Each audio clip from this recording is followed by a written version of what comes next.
Bonjour à vous les cancers, je suis ravie de vous retrouver pour la lecture de vos énergies générales concernant donc, non, les énergies relationnelles et sentimentales, oui, pour ce mois de novembre 2022. J'espère que vous allez tous et toutes très bien.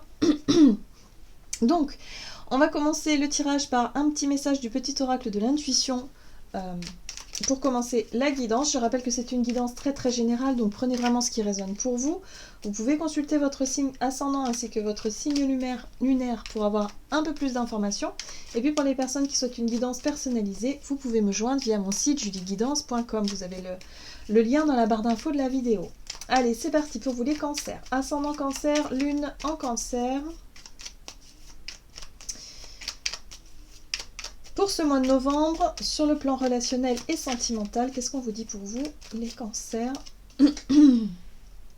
Alors, sympathie. Une vraie présence et voir le meilleur chez l'autre améliore toutes tes relations. Alors tu croises des êtres bienveillants et tu reçois une aide fabuleuse. Bon, on vous parle de sympathie, de vous montrer peut-être un peu plus décontracté, un peu plus accueillant, un peu plus ouvert peut-être pour certains d'entre vous, dans vos relations de façon générale. Ici on parle effectivement de relations générales, on verra après s'il s'agit d'une relation en particulier, mais en tout cas durant ce mois de novembre il y aura la possibilité effectivement d'être un peu plus décontracté, peut-être un peu moins sur la défensive, un peu moins sur un peu moins en retrait, voilà. Voilà, donc ça c'est ce que cette carte dit. En tout cas, elle vous parle de sympathie, d'être vraiment dans l'ouverture, dans l'accueil, dans la simplicité des choses et surtout dans le côté positif.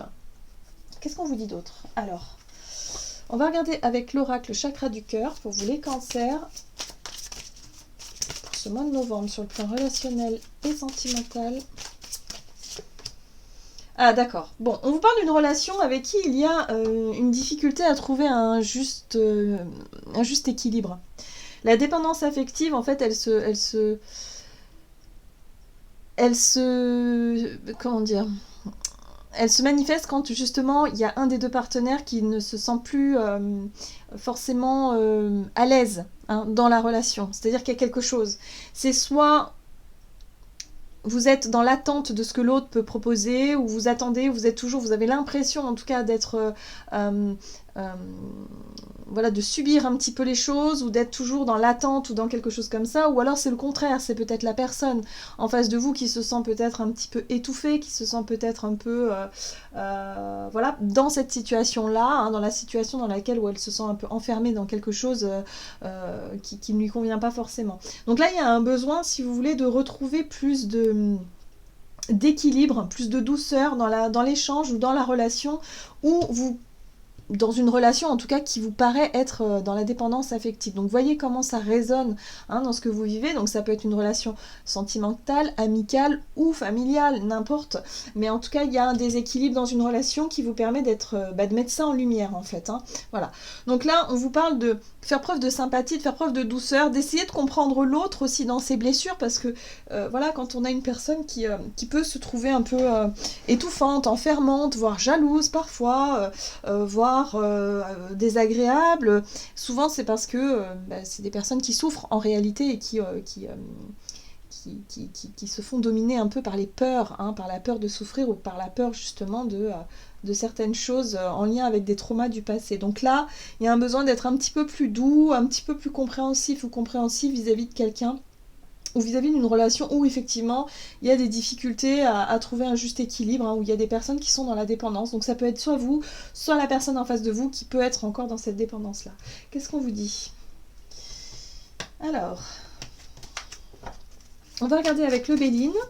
Donc pour vous les cancers, ascendant cancer et lune en cancer, on n'a pas vu en deck? Ah oui, non, on n'a pas vu en deck. Et voyez, en deck, on vous dit quoi? Adapte-toi à son rythme émotionnel. Donc vous voyez, je pense que c'est la personne en face de vous qui a des difficultés actuellement. Et on vous invite à faire preuve de patience, de douceur, d'ouverture d'esprit, justement pour pouvoir essayer de comprendre ses réactions, ou essayer de comprendre ses blessures, ses émotions. Ouais, ok. Ok, je comprends mieux. Donc oui, c'est plutôt la personne en face de vous qui a des difficultés relationnelles. Ok. Qu'est-ce qu'on vous dit? Alors, ici. Cancer. Ascendant cancer. Ok, donc il va y avoir des pourparlers, il va y avoir des discussions, des échanges, des conciliations, un besoin voilà, de réévaluer les choses, de mettre les choses à plat, même j'entends. Pour certains d'entre vous, ça va être très important. Le dialogue, de toute façon, dans une relation quelle qu'elle soit, c'est le plus important. Il faut oser dire, il faut oser effectivement parler de choses qui sont pas toujours très faciles, très simples à exprimer, mais qui sont quand même nécessaires. Voilà, et là on parle d'amour, évidemment, hein. Voilà, parce que le plus important c'est l'amour dans les relations, hein. Donc évidemment, voilà, n'hésitez pas à exprimer vos sentiments, vos émotions, ce que vous ressentez, vous aussi, mais voilà, faites-le avec douceur, avec patience, avec calme, avec diplomatie, parce que parfois c'est vrai que on peut avoir des réactions, mais ça fait toujours écho à une ancienne blessure, un trauma, quelque chose qui fait que voilà, il y a des personnes qui ont tellement peur de perdre l'autre ou qui ont tellement peur de se sentir blessés qu'ils peuvent avoir des réactions un peu étranges parfois. Alors, là, il y a un travail à faire sur la dépendance affective, donc c'est pas forcément vous, hein, ça peut être la personne en face de vous, j'ai vraiment cette sensation-là. Donc là, il va falloir s'assouplir, s'attendrir un petit peu et puis essayer de comprendre l'autre dans ses blessures. Ok, on va regarder avec le tarot The Well of the Year. Donc, pour vous les cancers, ascendant cancer, lune en cancer, pour ce mois de novembre, dans quelle situation vous rentrez dans ce mois, sur le plan relationnel et sentimental. Alors, la tour, oula, il y a un événement, il se passe quelque chose. Ok, c'est en lien avec le passé. Eh oui, le passé émotionnel, hein, des souvenirs. Hein, ok. Et là, on a la reine de bâton. Très bien. Bon. Là, il y a quelque chose en lien avec le passé qui refait surface de manière complètement imprévue. La tour, c'est un événement inattendu, imprévu, ça peut être une révélation, ça peut être quelque chose qui tombe comme ça, comme la foudre, et qui secoue pas mal. Hein, qui secoue pas mal, ça fait remonter effectivement des souvenirs en lien avec le passé, peut-être du déjà vécu, voilà, ça ressemble à quelque chose que vous avez déjà vécu, bref. Bon, en tout cas, ce qui est intéressant, c'est qu'il y a la reine de bâton qui est là. Et la reine de bâton, elle vous apporte quand même déjà du courage, de la volonté, et puis le fait ici de savoir comment faire peut-être pour gérer cette situation imprévue. Voilà, la reine de bâton c'est l'optimisme, la reine de bâton c'est la séduction, c'est aussi se sentir prêt et prête à affronter quelque chose, ou en tout cas ne plus avoir peur et ne plus se laisser faire, mais de manière très quand même assez mature, hein, avec la reine de bâton. Hein. C'est une énergie qui est quand même qui a beaucoup de courage, qui a beaucoup de volonté, mais qui fait les choses avec le sourire, avec douceur et avec gentillesse aussi. Voilà. Donc là, il y a une situation en lien avec votre passé à gérer dans la dépendance affective, qui fait que là, vous allez pouvoir peut-être réussir à gérer cette situation, mais avec les énergies de la reine de bâton, c'est-à-dire avec ouverture d'esprit, avec courage, mais en même temps diplomatie. Voilà. Ok, qu'est-ce qu'on vous dit d'autre ? Quels sont les conseils à suivre pour vous par rapport à cette situation-là ? Ok, on a la 2 de bâton. On a la 7 de denier, vous voyez, la patience. Et la 5 de bâton, oui. Oui. Alors, ce qu'il va falloir faire, en tout cas ici, dans cette situation-là, c'est que on vous demande quand même de prendre le temps, hein, vraiment le temps de réévaluer les différentes options, de prendre du recul, de ne pas être un peu trop sur l'impulsivité, sur la défensive, sur quelque chose sur le rapport de force surtout. Ne rentrez pas dans c'est moi qui ai raison, c'est toi qui as tort, ou c'est le contraire, ou je vais te prouver que j'ai raison, ou ceci ou cela. Là, il n'est pas question de savoir qui dit vrai ou qui dit pas vrai. Dans l'histoire, là, plutôt, la question, c'est plutôt de savoir, est-ce qu'on peut essayer de faire des efforts pour que la relation s'améliore, pour qu'on puisse effectivement mettre nos égos de côté et réussir à avancer. Voilà. Donc, il va falloir faire preuve de beaucoup de patience, visiblement, pour éviter de rentrer dans le conflit, le rapport de force, la compétition. Ok, qu'est-ce qu'on vous dit d'autre ? Sur le plan relationnel pour vous les cancers. Donc les choses à éviter, donc la 10 de coupe, oui, la force, ok, et le roi de coupe. Ce qu'il va falloir éviter de faire finalement, c'est de faire comme si tout allait bien. La 10 de coupe, c'est le bonheur, c'est l'idéal, hein, c'est ce qu'on idéalise, c'est le bonheur partagé, c'est merveilleux, c'est la petite maison dans la prairie et tout va bien. Mais là, elle est dans son aspect négatif, c'est-à-dire que là, on pourrait faire comme si tout allait bien. Et puis, d'un autre côté, on a la force qui vous dit que vous allez essayer de vouloir à tout prix maîtriser les choses, maîtriser peut-être la situation, ou peut-être même essayer de maîtriser l'autre d'une certaine manière, hein, peut-être par rapport à un caractère, ou je sais pas. Donc là, on vous dit surtout, ne rentrez pas dans tout va bien, je veux maîtriser la situation et j'y arriverai, et en même temps de faire comme si, avec ce roi de coupe, vous pourriez être, vous, le donneur de leçons, ou vous voyez un peu comme ça, quelqu'un d'un peu moralisateur, même si on n'a pas le pape, mais ça peut ressembler un petit peu à ça. Donc surtout ne rentrez pas là-dedans. Soyez plutôt dans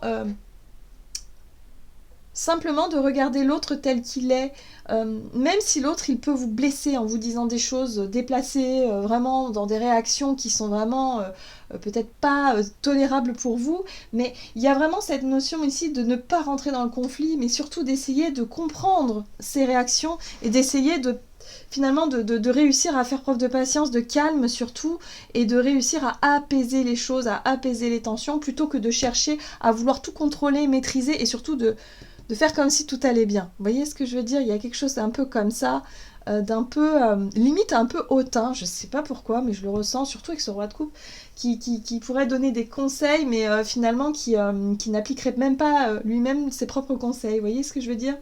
Donc surtout ne rentrez pas là-dedans, parce que c'est le jeu de l'ego finalement. Hein, voilà. Et là, ce qu'on vous invite à faire, c'est surtout prendre le temps, vraiment de prendre le temps de réévaluer les choses, prendre le temps de... Là, il s'est passé quelque chose. Hein. Avec la tour, c'est quelque chose qui remue, c'est quelque chose qui secoue un petit peu votre vie relationnelle. Donc il s'est passé quelque chose, il va y avoir beaucoup de discussions, et pendant ces discussions, il va falloir que vous fassiez preuve de patience. Ok, on va voir comment les choses vont évoluer pour vous.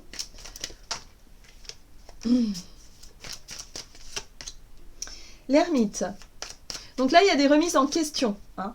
L'ermite, c'est vraiment voilà, le besoin de prendre du recul, le besoin de s'isoler un peu, de faire le point avec soi-même pour pouvoir savoir où vous en êtes. Hein. Ok. Ok, la 3 de denier. Donc là, c'est la collaboration, la coopération. Là, vous allez chercher des réponses et des solutions, en fait, pour pouvoir...